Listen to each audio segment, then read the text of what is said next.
It was a bad move. Target invited men who say they feel like women into restrooms and changing areas designated for women. They probably guessed other retailers would follow their lead, but they were wrong. Others saw that bandwagon was headed in the wrong direction.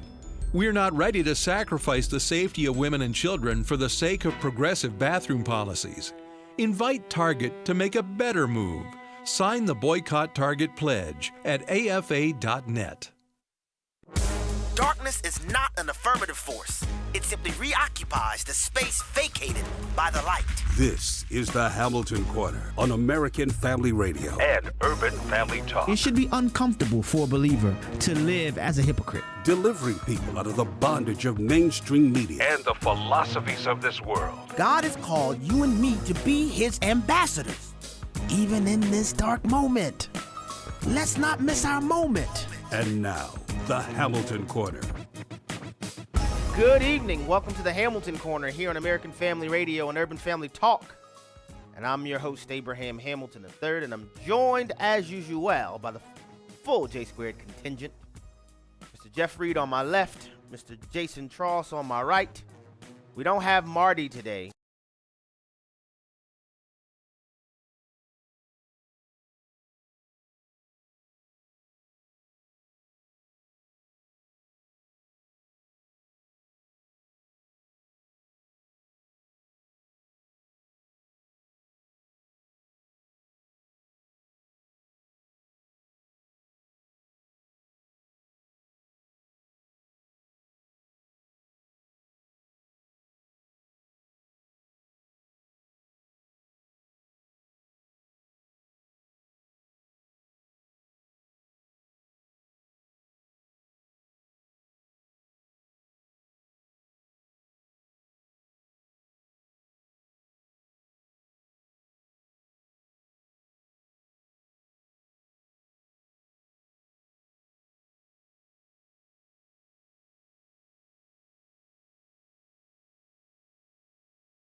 With the Apostle Paul as well as the internal consistency with the remainder of the canon. But it's just a reminder, man, that the call to execute the Great Commission is not confined to pulpit expositors, but every joint in the Lord is called to supply. Every joint. Here we have Dr. Luke. The Lord invites to become a recorder of a gospel. That's exciting to me. Luke chapter 7, verses 36 through 50 is what we're going to go through right now. And here we go. I'm going to start at verse 36. Reading this. Now, one of the Pharisees, one of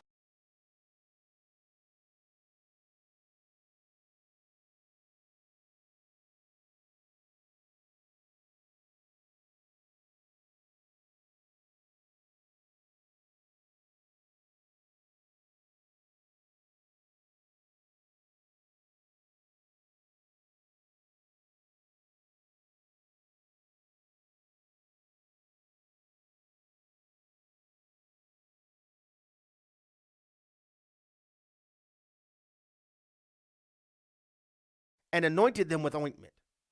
Now, when the Pharisee who had invited him saw this, he said to himself, if this man were a prophet, he would have known who and what sort of woman this is who is touching him, for she is a sinner. And Jesus answering said to him, Simon, I have something to say to you. And he answered, say it, teacher. Verse 41, a certain moneylender had two debtors. One owed him 500 denarii and the other 50. When they could not pay, he canceled the debt of both.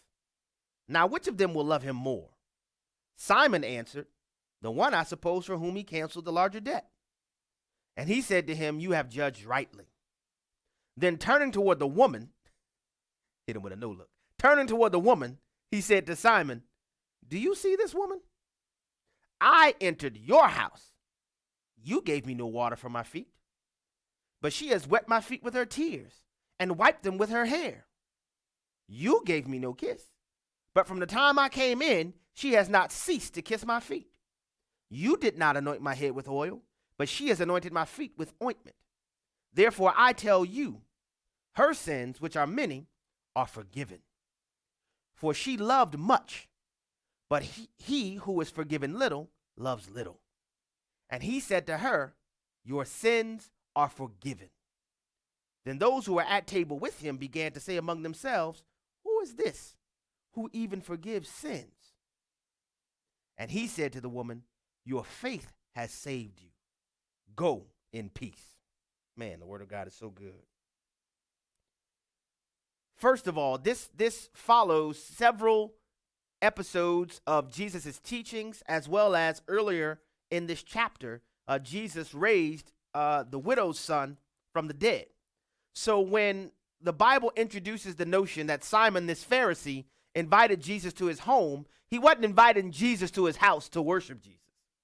He wasn't inviting Jesus to his house because he wanted to invest his faith in this Messiah. No, it was more so Jesus had become somewhat of a popular figure around him. And he said, oh, I want to have him in my house. Oh, I want to be able to say Jesus ate dinner at my house. So the Pharisee invites Jesus over. And then you have to imagine this woman. I mean, she heard that Jesus was coming by. Well, before I get there, let me say this. In verse 38, when it says that one of the Pharisees asked him to eat with him, and he went to the Pharisee's house and reclined at table. Don't think reclining like in a lazy boy chair. They're not reclining, sitting up with their feet up. The way that they reclined at the table would be closer to the ground. They would be seated on the ground, and their feet would be pointed outward, kind of like spokes away from a hub. That's why she was able to get to Jesus' feet. But having said that, the woman didn't know for sure if Jesus was there. She just heard that he was coming to this house.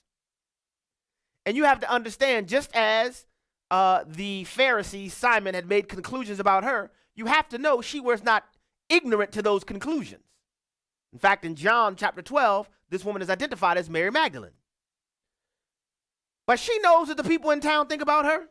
She knows what everybody says. She knows the whoop-de-whoop and the whatnot about her. But that did not stop her from coming into this Pharisee's house. You notice the Pharisee had not extended an invitation to her. He had not extended an invitation to her, but she took it upon herself to come. Why? because of who was there. Oh, my goodness. Man, if we would not allow the perception of people around us to keep us from Jesus, my goodness. Let me keep going. So because Jesus' feet are out, she just begins to pour her tears out on Jesus' feet. And as the Bible says, she's washing his feet with her tears and wiping his feet with her hair, pouring the ointment on her. You again have to understand that this would not be considered proper and appropriate for a woman to do. So not only is she aware of the whoop-de-whoop and the whatnot about her, she is further solidifying those prejudices about her by taking this opportunity to lavish her love and reverential awe for Jesus in front of everybody, because she doesn't care who's around her. And then at the very moment that this is going on, and you have to know that they didn't have, Nissan Armadas and Toyota Tundras and trucks like that. Everywhere they went around, they walked. So when she's washing Jesus' feet, she's not, touching a spot that doesn't have dirt on it. She's conveying the reality of her heart's sentiment through her actions. And at the very moment that this is going on, he doesn't say it out loud, but he says it to himself. I knew it. This dude can't be a prophet. Because if he'd have known who she was, no way he'd let her touch her. Now, why am I pointing that out? Because earlier in this chapter, in verse 16 in the same chapter, after Jesus raised the widow's son from the dead, all of the people exclaimed, "Oh my gosh, a prophet has risen among us." So when you see the episodes that transpire before these verses, you get the understanding that the Pharisee Simon is inviting Jesus because he just wants to have the local celebrity come to his house. And so when he sees this woman lavishing her love upon Jesus, he says in his own mind, I knew he wasn't a prophet. No way he would be a prophet. That lets you know he had no faith in Jesus himself to begin with. He just wanted to have, the freshest, newest, latest in his home for a meal. So then Jesus hits him with a word scenario. Two debtors, one who owed 500 denarii. That's equivalent to about 20 months worth of wages, almost 2 years worth of wages. Another debtor with 50 denarii, about 2 months worth of wages. They couldn't pay. The debt holder cancels both debts. Who will love him more? And he asks Simon this question. The same one who's not verbalizing it, but in his own mind, he's denouncing Jesus as a prophet. But Jesus is emphasizing his divinity while Simon is questioning Jesus' status merely as a prophet. Man, the word of God is amazing. Like saying, man, you can't cook at the same time. Yeah, oh man, this is a gourmet meal. It's fantastic. That's the same. That's what's going on here. And so when he answers, well, sure, the one with the larger debt, Jesus says, you've answered correctly. Because who is forgiven much, loves much. He who's forgiven little, forgives little. Then Jesus lays the axe to the root. This is your house. You're supposed to extend hospitality to your guests. But Jesus is revealing the fact that Simon's heart condition toward him, Jesus, was calloused and cold. You hadn't given me water for my feet. You hadn't given me anything to anoint me. You haven't done any of these things. But this woman who you are belittling has done more than you. And there's several things left in the scripture I'm going to get to, but here's the main thing I want to convey today. Because it's very easy to look at Simon in the scripture and say, oh man, Simon, he's acting haughty-taughty. Look at Simon. But the question I want to ask for us is, could it be that we ventured into Simon territory with allowing a coldness to set in concerning Jesus because we consider ourselves as only being forgiven little? Because the not so secret in the entire unfolding is that there's no such thing as one who has been forgiven little. Because all of us has suffered the greatest chasm that could not be reached by human effort, that could not be reached by our own goodness, The very concept of being forgiven little is oxymoronic to a true biblical soteriology. Because no matter how you may perceive your sin has separated you from a holy and righteous God. Only when we understand the all-surpassing, consummate holiness of our God will we recognize that the truth of this entire episode is that there really is no one who has been forgiven little. So it's incumbent upon all of us to have the response that this woman had as we consider Jesus. And lastly, in answer to the question, who is he? The one who can forgive sins. The fight for justice continues. Hi, I'm Matt Staver with Freedom's Call. Sandra Merritt is one of the journalists who produced the undercover videos that reveal the truth behind Planned Parenthood. Each video shows the nauseating evil acts this organization does by selling the body parts of tiny unborn babies. Yet Sandra Merritt is now facing 15 felony charges because of her journalistic work, and she didn't break any laws. The case against her is completely politically motivated. The California Attorney General Becerra proudly admits that he is a proud supporter of Planned Parenthood, and he received thousands of dollars in campaign donations from the baby-killing mill. Sandra is clearly being discriminated against because of a biased opponent, and the lawsuit drags on. Please pray for justice. Liberty Counsel is fighting in the courts to see the truth prevail. Babies will be saved as a result. Stay informed at Liberty Counsel's website, lc.org. That's lc.org. Here on American Family Radio, this is David Wolin with Haven Ministries, inviting you to anchor your day in God's Word. When you scroll through social media, do you ever feel burdened by all the posts telling you to be more and do more? I know I do, but then I pick up my Bible, and I'm reminded that God has a different agenda. Philippians 1:6 says, I am sure of this, that he who began a good work in you will bring it to completion at the day of Jesus Christ. In this world of constant pressure to perform and to be amazing at everything, God offers an attractive alternative. Come as you are, rest in Him, and allow Him to change you in the course of your daily walk with Him. And don't worry, God will finish what He has begun in you. Get Anchor Devotional in print every month. Visit getanchor.com. Brian Fisher here with today's Life and Liberty Minute. Marriage researcher Dr. Patrick Fagan said this at the recent Watchman on the Wall conference. What we need now out there are fathers who will take over the sexual education and formation of their sons, and they'll have to take it over themselves in the home, because everything out there is toxic. Everything. In the schools and all the rest. So they've got to step up to the plate. Their wives will follow them with the daughters, but the man has to go out front. We need warriors. Dad, I've written the Boy to Man book to help you be a warrior for your son. It's for fathers to read with their 12-year-old sons, and it has 5 chapters on the topic of sex alone. Order by June 7, and I'll see to it you get a signed copy by Father's Day. Order today at afastore.net. That's afastore.net. Catch Brian Fisher on Focal Point, weekday afternoons at 1:05 Central on American Family Radio. Shining light into the darkness, this is the Hamilton Corner on American Family Radio and Urban Family Talk. Put your wings in the air. Ryan Defrates, is that you? Well, oh, B!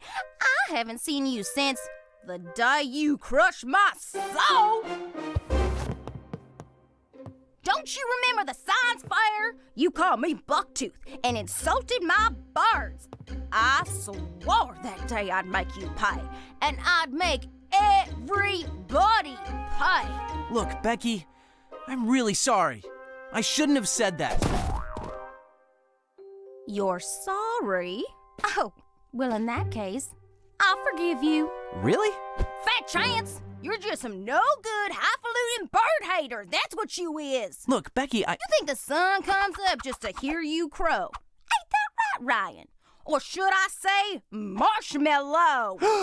That's right. When you swelled up like a hippo, I told everyone at school to call you.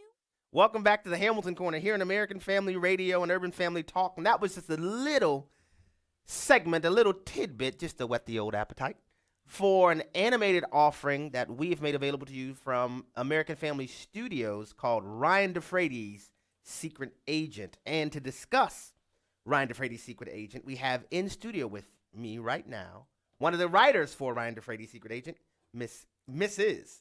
Kendra Knox. Kendra, thank you for joining me on the program. Thank you so much for this opportunity. We are so excited about these new episodes being released. Man, I am excited about it. Now, I'll tell all the listeners, first and foremost, my children are probably listening right now because we love Ryan Defrates. That's the best endorsement we can get. I mean, I'm telling you, and actually just like 2 days ago, one of my children asked me, Daddy, are there any more new Ryan Defrates episodes available? And I said, lucky for you, there are. So for those who may not be familiar, Kendra, would you just let the listeners know a little bit about Ryan Defrates' Secret Agent? Yes, I am so blessed to get to work for a ministry that wants to invest in the lives of children with quality family entertainment that is encouraging.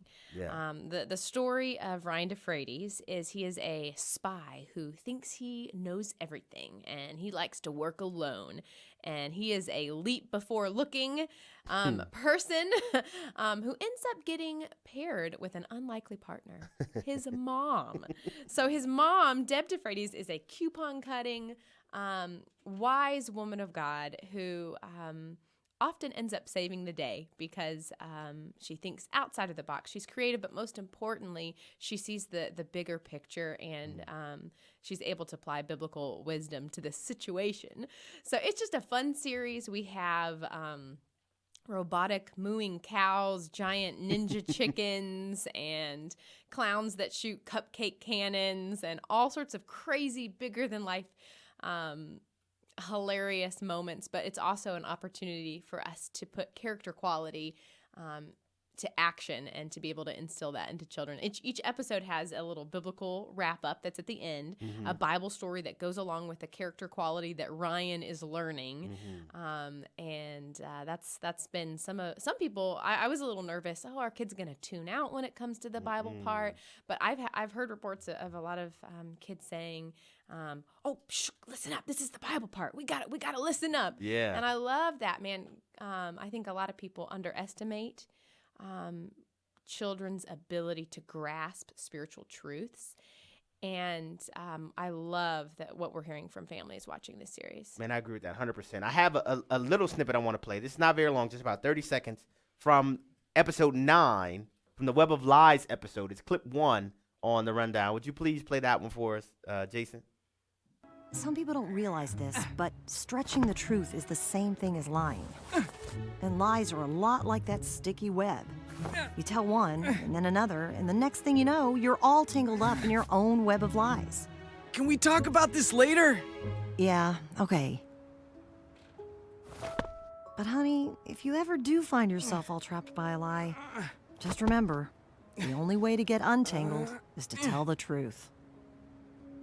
The only way to get untangled is to tell the truth. Some of the adults listening right now need to watch Ryan Defrates' Secret Agent about the Web of Lies. Now, I'm sure nobody else is like me with my children, but I've had to and can have to talk to my children about telling the truth. In an episode like this, which you can get now, it's available at afastore.net. afastore.net would be a great tool to broach the topic of integrity and honesty and truth-telling. And before we played that little clip, Kendra, you were saying a little bit about some of the feedback you've gotten from families and parents who've watched that. I want you to go into that a little bit more to share some of the feedback, because as you said, some people think, well, children can't grasp these high concepts or whatever, and I'm just going to tell you that that's just not true. Children are small people. They can grasp everything. But what's some of the additional feedback you've gotten on these episodes? Yes. Well, we've heard from a lot of families that they like to use these episodes as a starting place to have conversations with their families. So we've heard from families that are watching this together, and then they're having discussions about real topics, and they're hearing things from their kids that they didn't know they were struggling with. We have an episode that's about forgiveness and holding a grudge, and particularly tackles forgiving family members, because it's often the people closest to us that we struggle with the most. And, as we're creating this content, my brother is a children's pastor, so he works in children's ministry. I've done a lot of children's ministry. We have a Facebook page where we will often poll parents and families to ask them, what are the things you are working with your kids on in your home? Because we want to tackle where the struggle is. Yeah. And so we want it to be incredibly relevant. One of the other episodes that has just been released is also about the theme of authority. And that's something that was really in my heart as I was just kind of seeing this younger generation is hardwired to question authority. And it's not bad to ask questions, but there is a lack of respect for positions that God has put in place. Not only politically, but parents and teachers. And, you know, I think it's often sad. It's not until we are put in a position of authority ourselves that we realize the weight and the responsibility and how difficult it is, and that God holds leaders accountable. And so this episode really tackles that, and it's so fun because Ryan's mom goes undercover as the queen of Rupel Oopelstein, whom she happens to look identical to. Wow. And Ryan has to go the whole episode serving the queen and, you know, showing proper respect and dignity to the position of the queen. And later he's given an opportunity to be in charge of a parade in Rupel Oopelstein. And everything's just going horribly and people don't want to listen to him and they're questioning him and he gets frustrated and why don't they listen to me? And he gets to feel what it's like to be constantly questioned. Oh man, that's absolutely amazing. And I just find that as God would have it, that these things are so timely when you have things like, you know, the author series revealing, you know, the Mr. Ratburn character marrying a guy, and you have consistent and incessant efforts to, I'm going to say this big word, indoctrinate our children into an anti-Christ, an anti-biblical worldview. Yes. And the facts are that there's no such thing as neutral. Every time we present ourselves to consume a particular portion of entertainment, every time our children are put before various iterations of entertainment, somebody's worldview is being conveyed to them. That's so true. You know, and in screenwriting, when I was learning this craft, one of the things that they told us that it is impossible for content creators to hide their worldview in what they create. And that is true not just of Christians, but of anyone. Don't think that if your kids are watching WALL-E, that there's not a message that the creators of WALL-E have that they want to communicate. And any really good piece of literature or anything has something to say for a reason. And there are some people, I think, that they communicate their worldview intentionally, and some it's unintentionally. But whether you realize it or not, I mean, look at Christ. You know, when God, the Trinity creates our world, there are things that we learn about his character and nature of who he is through what he creates. Amen. The same is true of film. When you have worldly filmmakers making films, you're going to find what they think and believe. It seeps into everything. And with the Arthur show, I think parents are finding that there are some things that they thought were trusted. You know, when you look at PBS, you know, you think, oh, it's safe. The kids can go watch it. And it's introducing conversations and normalizing sinful behavior, that they're not ready to have these conversations with their children. They don't want to introduce these topics in these ways. And it's amazing how the enemy likes to make something seeming normal. That is one of his tactics to making sin not seem so sinful. If it's everywhere, oh, so-and-so's doing it. And if your child's favorite program has not had an episode that deals with gender or sexuality, a coming out story, watch out, it's coming. It's in almost every program. Yeah, I mean, I never forget when I was young. Some people would say I'm still young. The X-Men series from Marvel.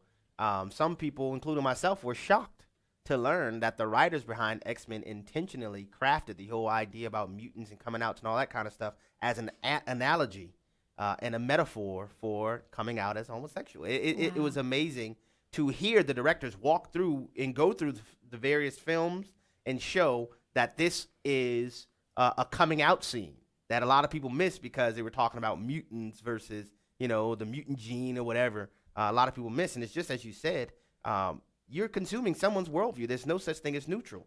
And I, for one, I don't shy away from the phrase indoctrination. If you do not indoctrinate your children, someone will. And the reason why I don't shy away from that phrase is what's the root word of indoctrination?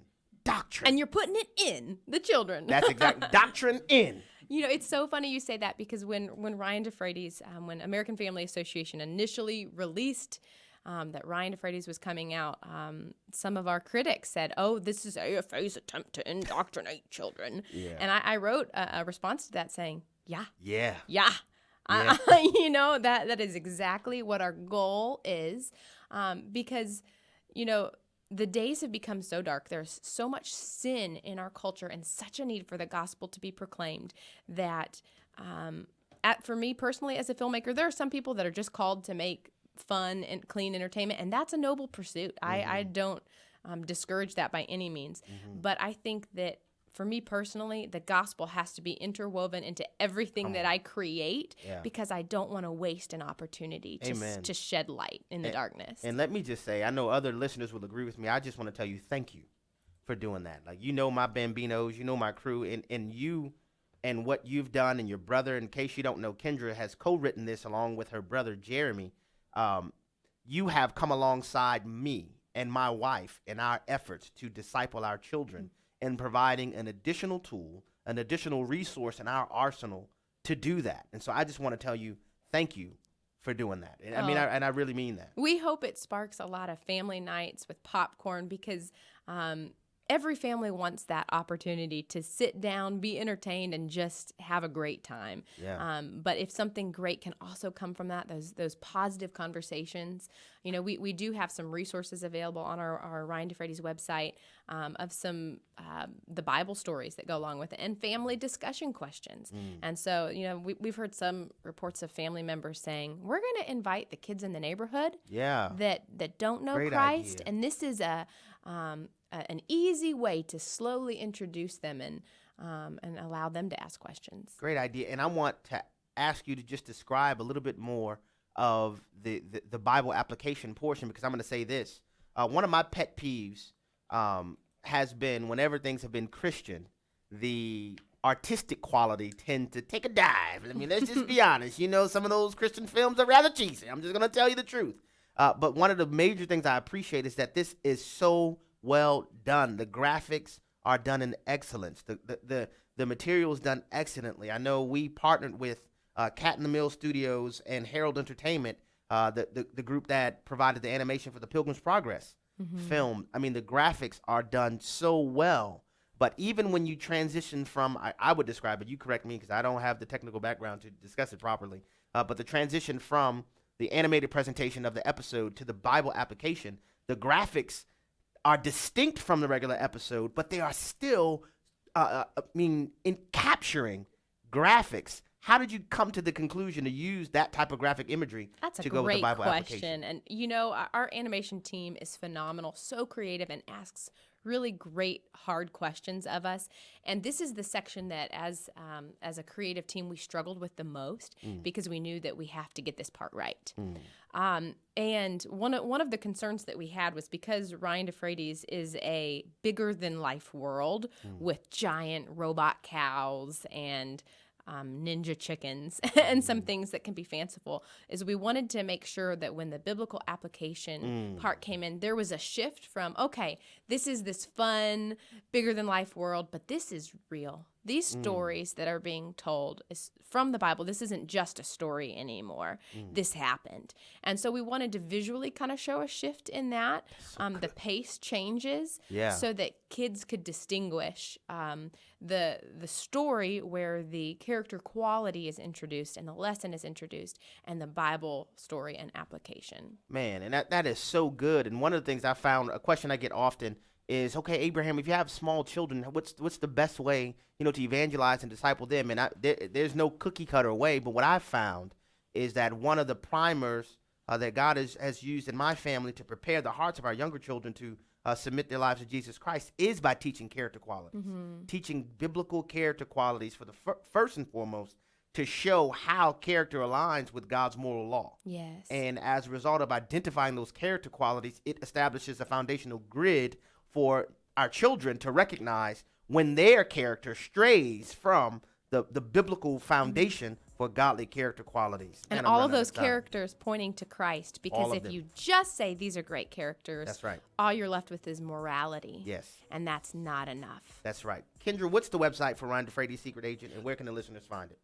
AFAstore.net. We have all of the episodes available. You can go back. Episodes 1 through 9 are all available now. That's AFAstore.net. AFAstore.net. Listen, get it. You will not be disappointed. I recommend it wholeheartedly.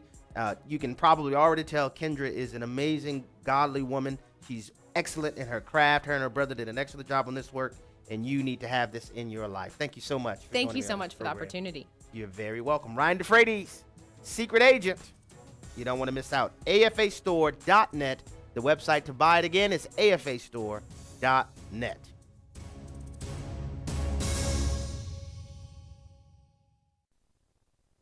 I've been leading tours to Israel for over 25 years. Hello, everyone. I'm Tim Wildman, president of American Family Association and American Family Radio. I started going to Israel with my dad in the 80s and learned how to lead tour groups. And so been doing it ever since. And now my wife has joined me, Allison, and we love taking folks who support AFA and listen to AFR to Israel. And we'd love to have you come along with us as well. That's in March of 2020. We're letting you know ahead of time because we know that people need as much advance notice as possible to get ready for a trip like this. So if you want to go with us to the Holy Land in March, go ahead and get the information at twholyland.com. That's twholyland.com. All the information on the March trip to Israel is posted there, and hope you can join us.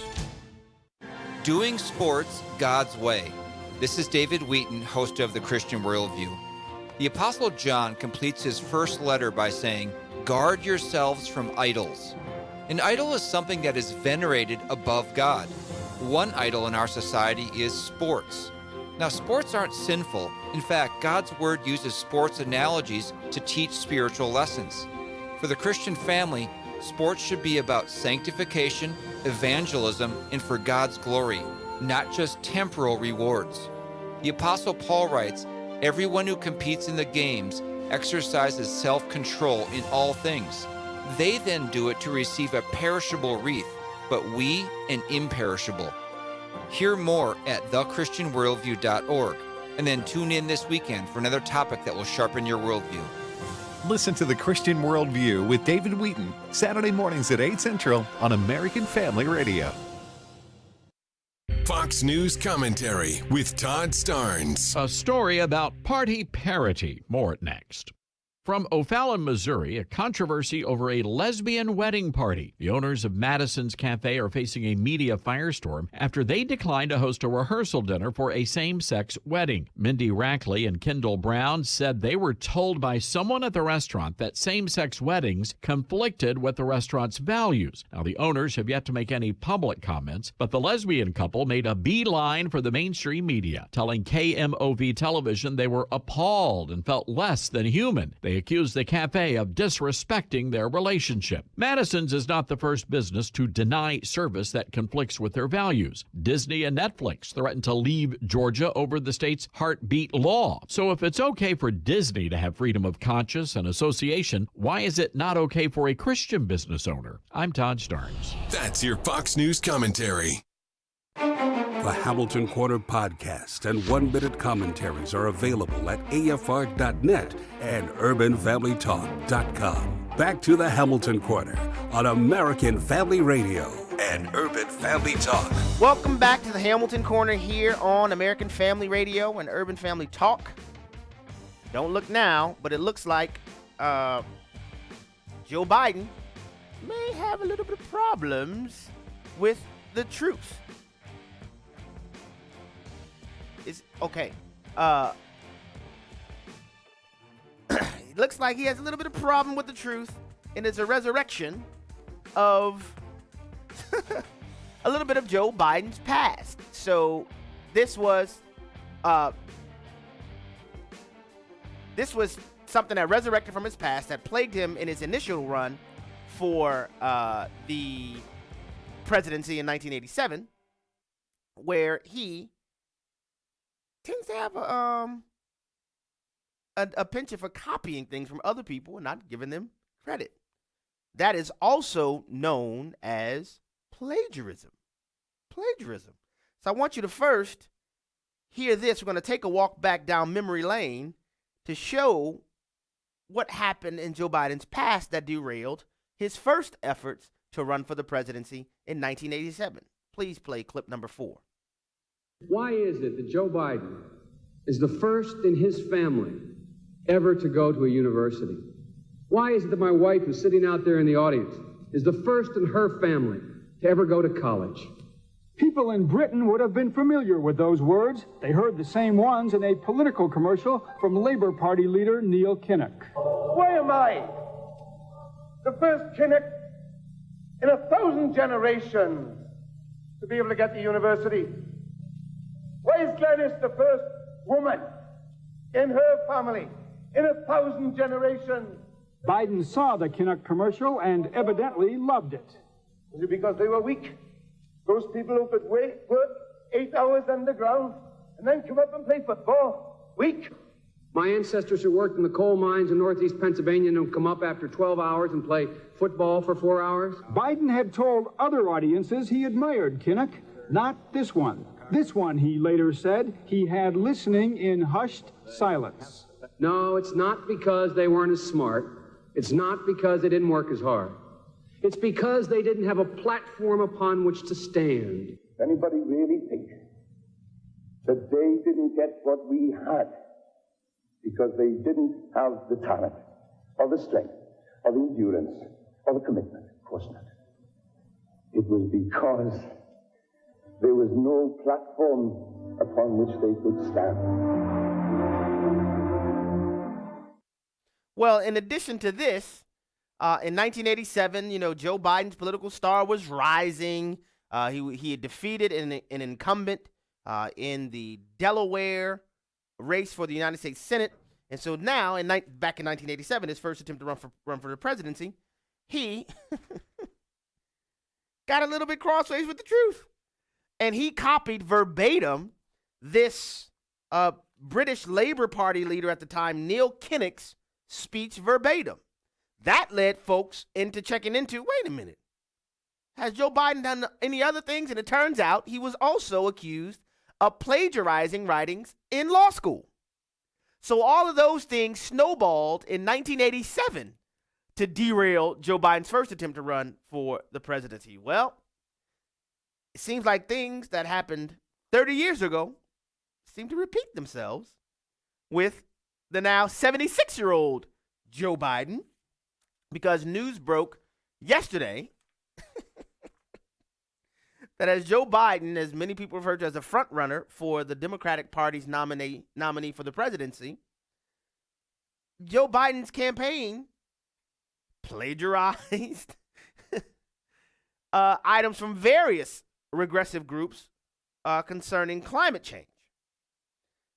There were several groups, the Carbon Capture Coalition and other groups, where his team copied those things and put them on their website as if it came from them. And this caused CNN even, believe it or not, to take issue with it, to where CNN's John King came out and said that this was lazy and arrogant from the Biden campaign, especially knowing that you have a history for being allergic to the truth. A history of being allergic to the truth. Well, Biden sought to distance himself from the misgivings and put the blame squarely on the shoulders of his campaign staffers. Listen to this audio from clip number 3.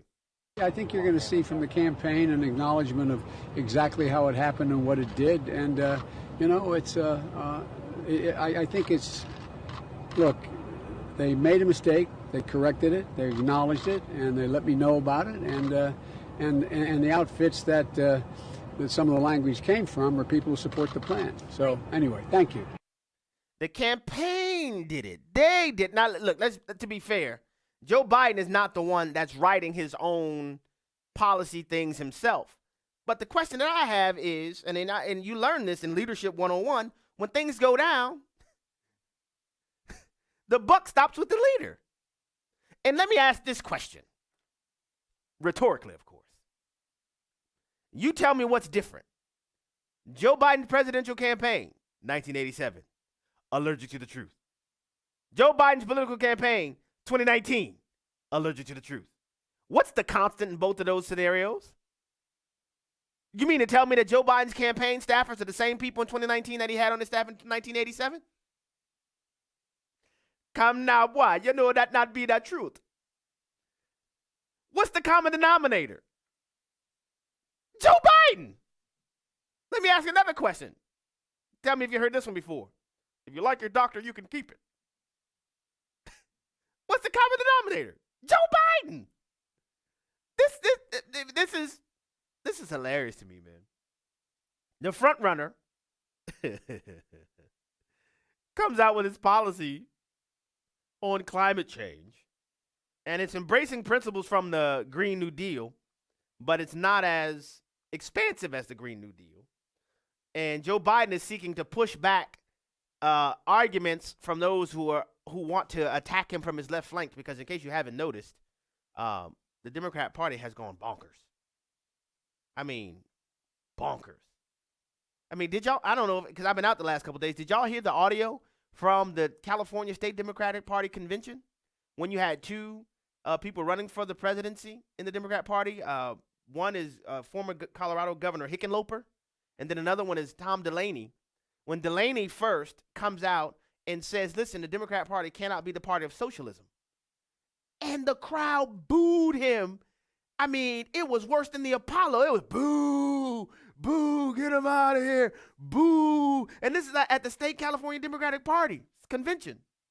And then Colorado Governor Hickenlooper, who supports a public option for medical insurance, but he said Medicare for all is not the way. They booed him. They wouldn't listen to anything else he had to say. I had to pull that audio. I mean, again, I was out 2 days this week, so I didn't know what you had heard or didn't hear. But, I mean, it's insane. And so, really, to be candid, the California Democratic Party really is a good indication of what the Democratic Party base is like.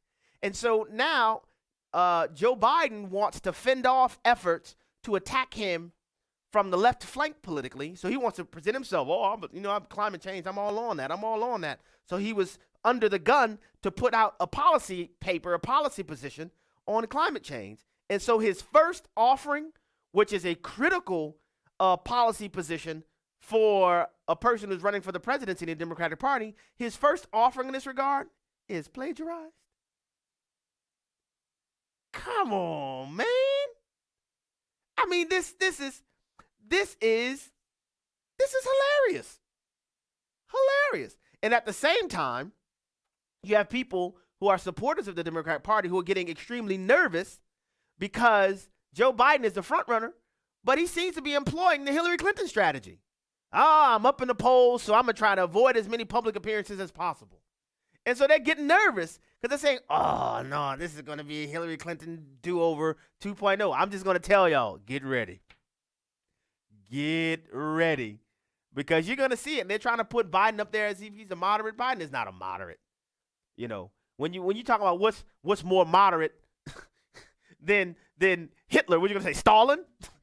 What's more moderate than Hitler? Stalin? I mean, come on. I mean, and I don't mean to insinuate that Biden is killing people like those people did. But what I'm saying is that his ideology is just as left-wing as everybody else. And this really is,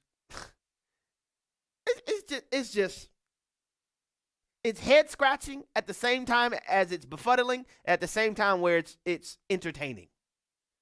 That you have something that's as important to the Democrat Party as a climate change policy position, and his first run out of the gate, the first thing he comes out with is plagiarized. And they try to explain it away by saying, oh, we just forgot to put the footnotes. You forgot the foot? Come on, man. Come on, man. Come on, man. Well, let me share this. I've been wanting to share this story. This is a good story. We're coming close to the end of the program because I don't think we have any time to get into something more heavy. I wanted to share this story, and this is not a brand new story, but it still is a great story about a coffee company from South Florida. This is about a coffee company by the name of Burley Man Coffee. It's a subscription coffee service from South Florida, but they've decided to use their profits for purposes that exceed their own bottom line. So what began with them, they first sought to help one particular woman who was a single mother. Her name was Celeste Boekstrom. Celeste Boekstrom, and she is the mother and full-time caregiver of her 16-year-old son. Her son is named Logan.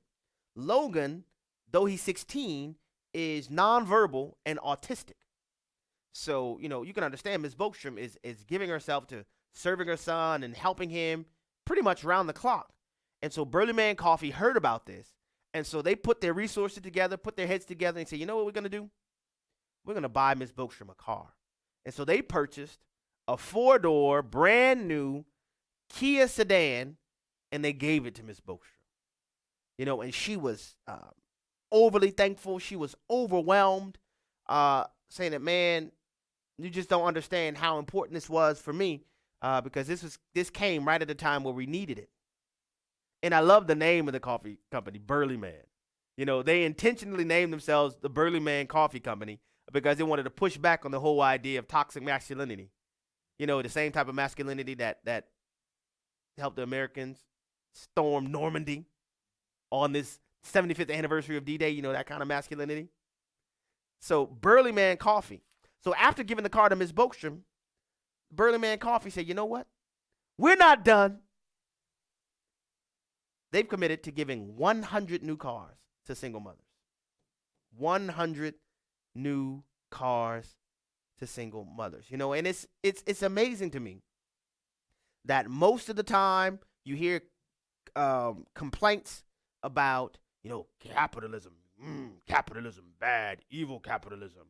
You never hear people talk about the overwhelming generosity that comes from corporations, the overwhelming generosity that comes from companies like the Burley Man Coffee Company. Did not mention yet that the Burley Man Coffee Company is a Christian-owned company.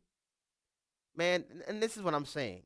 Man, these folks are using their resources to serve their community. Man, it's a beautiful, beautiful, beautiful story. I heard some blowback still this late, that Robert Smith, the one who gave them the money to the Morehouse graduates, people say, oh, don't do it. You shouldn't give them the money. It's just insane that you have people that are that curmudgeonly, but they are. They are. And so I just thought that was an amazing story that these people say, man, we're gonna give out cars to the people who need it. And it's just it's just amazing. An amazing story. Well, I have another story. This is kind of serious. I don't know if I have enough time to get into this.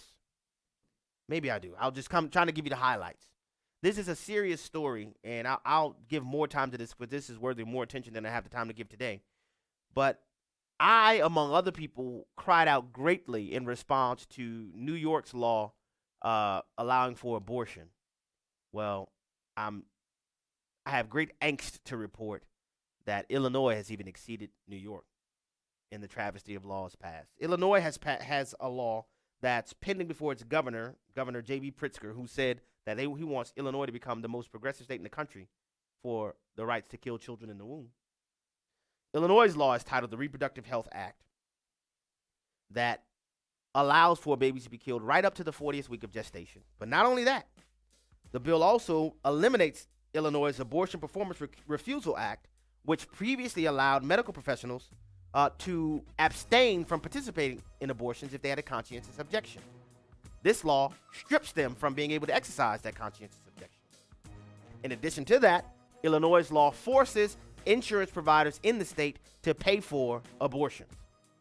Forces them to pay for abortions. The law also allows for nurses to perform abortions, and one of the worst provisions of this law, it eliminates waiting periods, and it allows for minors to get abortions without parental notice. So in Illinois, you can have a minor who can't go see an R-rated movie without parental notification, but you know what? No big deal. They can have a baby killed. You want to tell me that supports women? Seems like you're trying to, as a state of Illinois, to aid sex traffickers and people that abuse women. The views and opinions expressed in this broadcast may not necessarily reflect those of the American Family Association or